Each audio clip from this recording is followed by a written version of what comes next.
This video is about replacing the 2012 Scion XD instrument cluster. Okay, today I'm going to replace my instrument cluster. My gas gauge is not working. It's not showing anything on my gas gauge. So I will be replacing this instrument cluster with a new one. So to remove it, this cover does not have any screw at all. So all you need to do is just kind of use both hands, one to hold this side and the other hand to hold this side. And you can just gently pull it out. You should be pull it out very easily. So I will need my both hands to pull this thing out. So I'm not going to record it while I'm pulling. Okay, so right here, I already removed the cover right here. Okay, that's the cover, and I already removed it. To loose the screw, turn the Phillips screwdriver counterclockwise.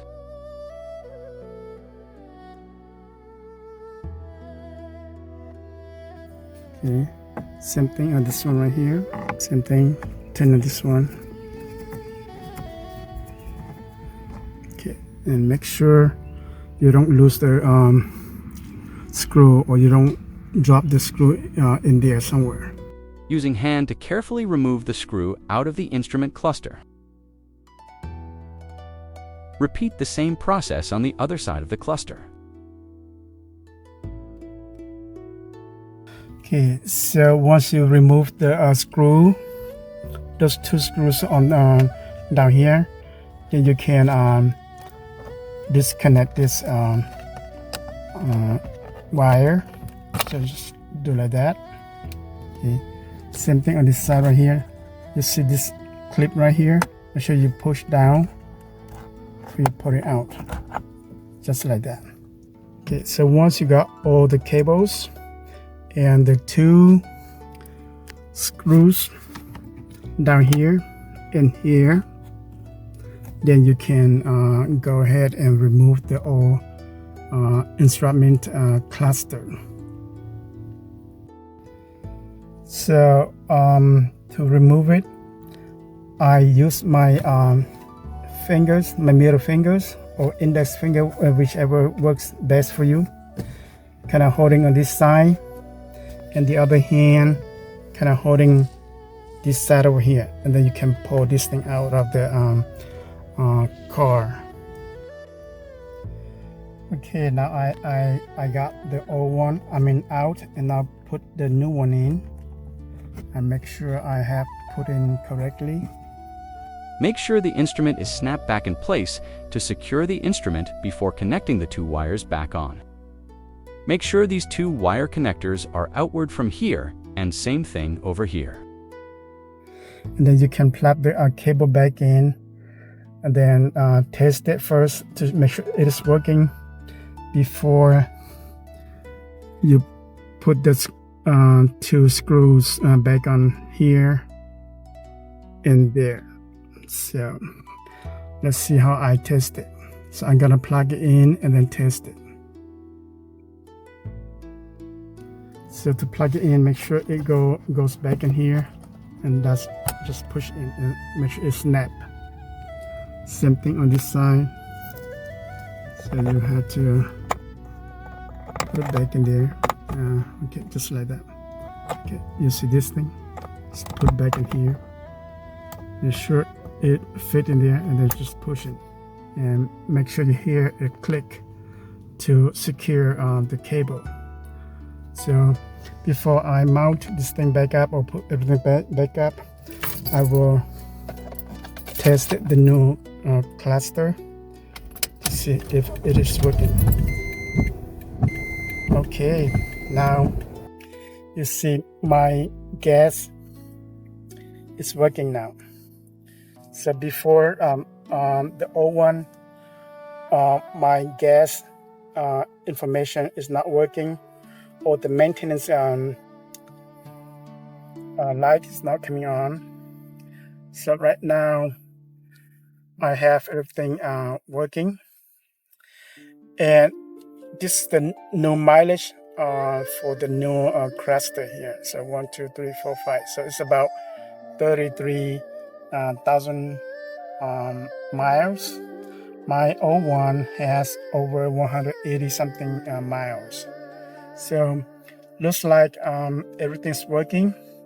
So let me try to push the gas in there. Okay, looks like the RPM needle is working. Okay, so it looks like everything's working. So I will go ahead and then screw everything back on. So I will put down my phone so I can screw these two screw back on right there and here.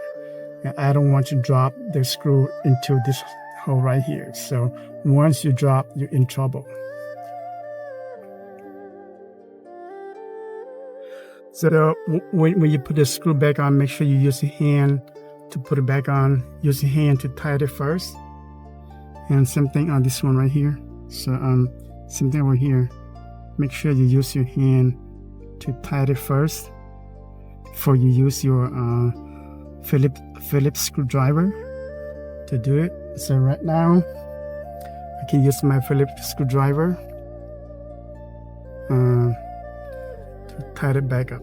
Okay, so gotta do that, and make sure do not over tight, because once you over tight it, you couldn't cause this thing to damage the plastic down here. So make sure don't over tight it. That should be enough. So now it's time to put the cover back on. Okay, so to put this cover back on, you just go ahead, you just push this thing in. Make sure it outline everything like that. Okay, make sure it outline down here, and then just push this thing in, and that should do it. Okay, so I now completely put everything back on. So once you push in, make sure you push right here or there, either way, or carefully push anywhere that you think it's easy to go in or whatever. So what I did, just kind of hold my hand, hold one hand hold over here, the other hand hold over here, and gently push this thing in. So it should go easily in if you install the cluster correctly. So if you don't install the cluster correctly, it will not go in easily. So that's what I found out the first time, because I haven't had the cluster installed correctly. It's not all the way in. So when you put the cover back on, you kind of get stuck in somewhere in here. It won't go in. So once you have the cluster installed correctly and mount correctly, then the cover will go as easy as possible. So I got everything back on. Now it's time to turn on the key, and let's see how it goes. Okay, looks like everything's working now. I can see all the lights. I can see the gas gauge right now. Before, I hardly see anything. I didn't even see any bar at all, or I don't even see the E or the gas tank, or the F or the P, whatever that is. So the whole section here, it was disappeared. So and I did not see that maintenance requirement light either. So I believe all this side of the lights must be gone or something like that on my old cluster. So now the new one is on and back in business.